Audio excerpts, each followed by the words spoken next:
Hey guys, Richard from WELSHYTECH. Right, this is a video I'm doing right now. Something I bought off eBay. I'm gonna give it a good test. Well, believe it or not, in 2010 to 2011, this card was a beast. It was an absolute beast. Now, in 2020, it's not gonna pair up with any graphics card or anything you actually think of. This is quite an old card now, and I used to have one back in the heyday, and it is Radeon 5850. Now, when I bought this in 2010, cost me £135 off overclockers. It was a beast. I bought two so I could have crossfire.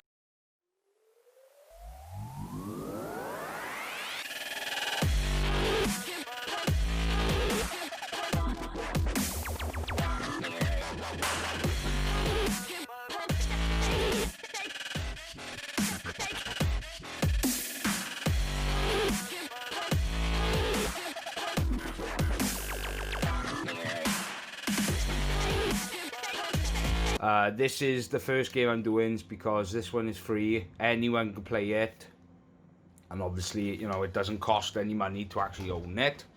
That's the only reason it's here. So,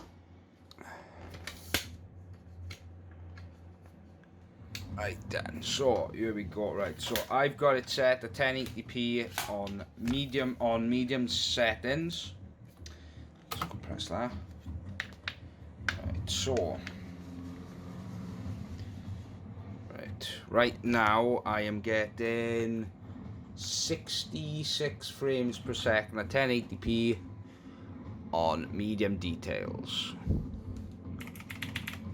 So we'll just do this a couple of times now. Obviously, if you hear the fan ramp up, it's because obviously, oh wow, 66, well, it's bouncing between 66 and 63 frames per second. Now, yes, it doesn't look very pretty, but I mean, oh, so look, so like, oh, we just bumped down to 54. So here we go. Oh. Keep an eye on those temps.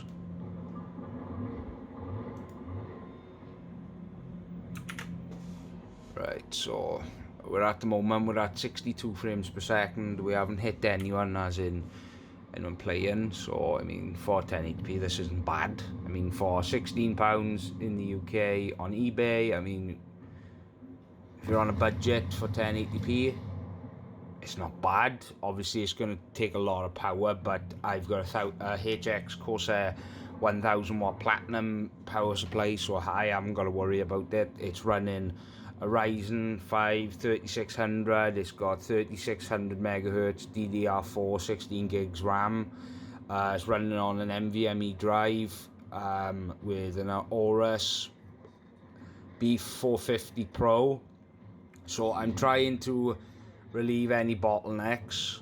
Obviously, you know, it depends on the game, but I'm getting 70 odd there, 77 frames per second.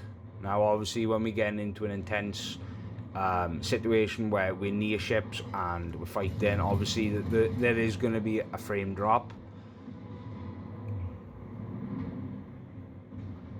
Boom.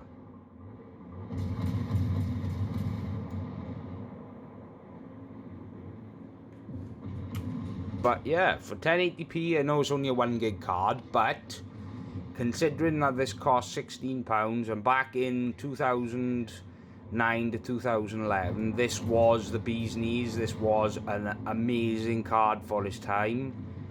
Yeah, it's probably running bad. I mean, obviously, you should have seen it when I first got it. Oh my word, the dust was unbelievable. Whee! Right, so at the moment we're at 51. 50, yeah, 51.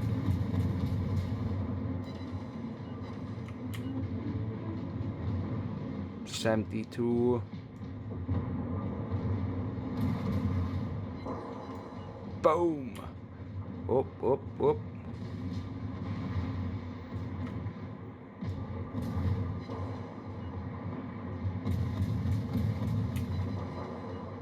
Oh, 46. I just went down to 46.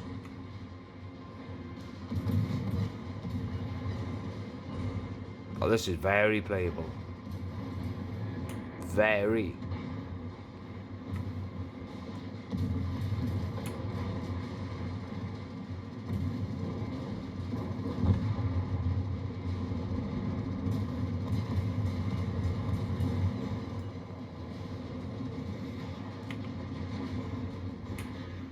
Oh, blimey. Uh-oh. Ah, bugger. Oh! 30, 32, oh! Right, so we're going to continue now to a different game. Okay, guys, this is Total War Britannia for the PC at 1080p low settings. I tried running Forza, but because it needs a DX12 card, it wouldn't allow me to do it. So, oh well. Looks like it's just going to be these type of games, the ones I've got on hand. So I'm running I'm using the benchmark that's actually in the game. Oh, this is a low settings, but we are getting 41, between 41 and 43, or actually between 41 and 46 frames per second on low details. This is very CPU bound, but it does need graphics as well. Now when I play this normally, my actual frames per second I get with my GTX 1070, I get about 100 frames per second in this benchmark. But obviously that isn't that low. Obviously if it was low it would be more.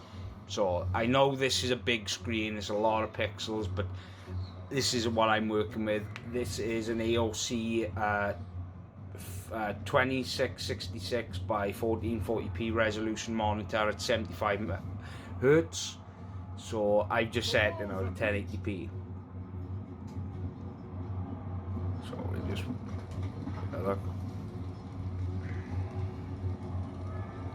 As you can see, getting 31 frames per second. It's not bad considering this is a very old card in the now. Considering, I mean, you know, I actually had one of these cards. I didn't have the blower style. So right, average frames per second was 44.8, and let's have a look. Max was 59 frames per second. Now, considering this is a very old card, that isn't bad. So we're going to move on to a different game, GTA. Continue to watch. Hey guys, I'm just about to run the GTA in-house benchmark. Now, at the moment I've set it at 1024 x 768. It wouldn't actually do 1080p. That is because of onboard. That is because of memory. Unfortunately, this only has a gig buffer on the memory, so obviously you're going to hit limitations. Now, if I hit the benchmark, now this is loading the benchmark for GTA. Let's see how it does. I might want to run one more game and see how it does, but I mean, for the most popular games, I'd say I think this would struggle. It is definitely to do with the memory. Right, so this is running at 37 frames per second, and then this is all on normal. Now obviously when you get to like a very in-depth view of the city with things moving around, it's gonna go down. Wow, I'm quite surprised.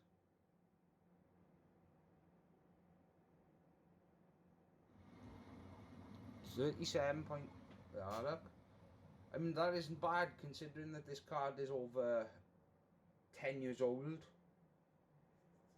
It's quite amazing.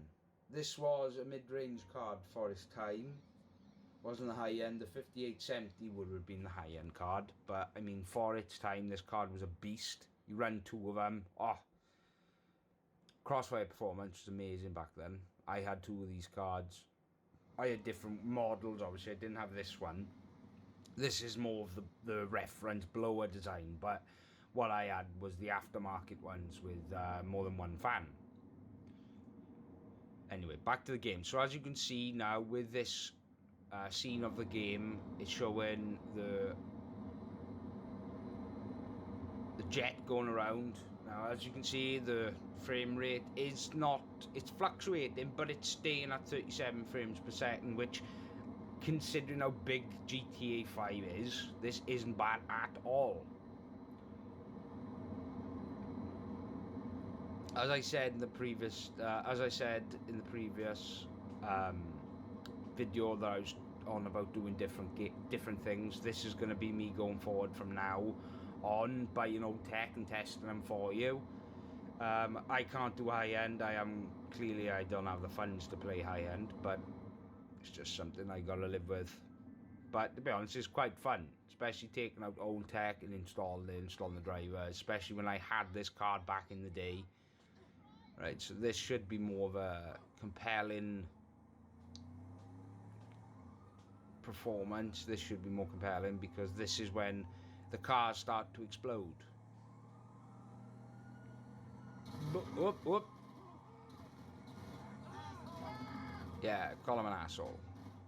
Say, bitches.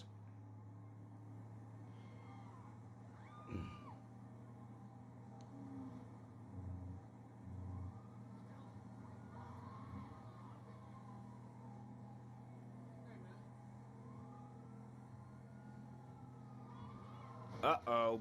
Boom. Wow. That isn't bad. Wow, even like explosions. That's quite good. Okay then, guys. Right, well, that's the end of the video. Now, what can you take from this? Now, the one thing I will say is that for 2020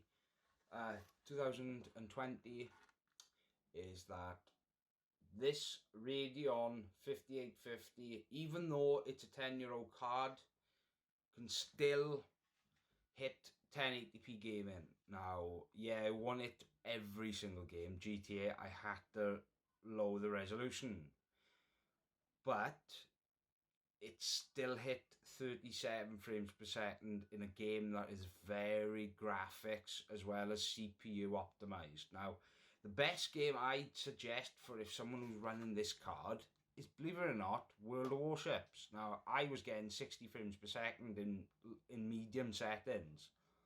Yeah, it may not look the best, but if you were looking for games that are free, I bet this card could still run Fortnite. I reckon it would. Maybe not high settings, but I reckon at lower 1080p, I reckon it'd do well. So the takeaway from this is that in 2020, the Radeon 5850, it did well. Not the best, but obviously there's one limiting factor with this card. Any card that's over 10 years old is going to be the memory. It's only got a 1 gig memory. So obviously the higher the games, the bigger the games, the more memory it's going to take to render it. My conclusion, if you're looking for something that's just going to, I don't know, light use, maybe sometimes a couple of hours of World of Warships, I suggest going for this. I bought this for £16 on eBay in the United Kingdom. I was quite happy when I bought it. I went in a bid. I was quite happy because I actually had one of these cards in 2010. So for me to go a decade and revert back to what I used to have, I mean, I bought two of these when back 2010, and I had years of fun playing games with these cards. I think that Radeon AMD hasn't made good cards since. Yes, the 5700 XT is a good card, but I think 10 years ago they were giving NVIDIA a run for their money back then. Now, considering that I used to have 2 of them, I loved these cards, they're brilliant. But, anywho, so that is my conclusion. If you want to buy a graphs card that's for 16 quid, I mean, come on, that's a bargain. £16 for a graphs card in 2020. That's amazing. So, yeah, if you want to go buy this, I suggest go have a look up. Obviously, I had to clean this. I will show photos in between the videos of what it looked like when I had it. Now, this card wasn't looked after very well, and I brought it back to life. So I hope you enjoyed the video. Please subscribe and like down below. This is Richard from WELSHYTECH out. Bye.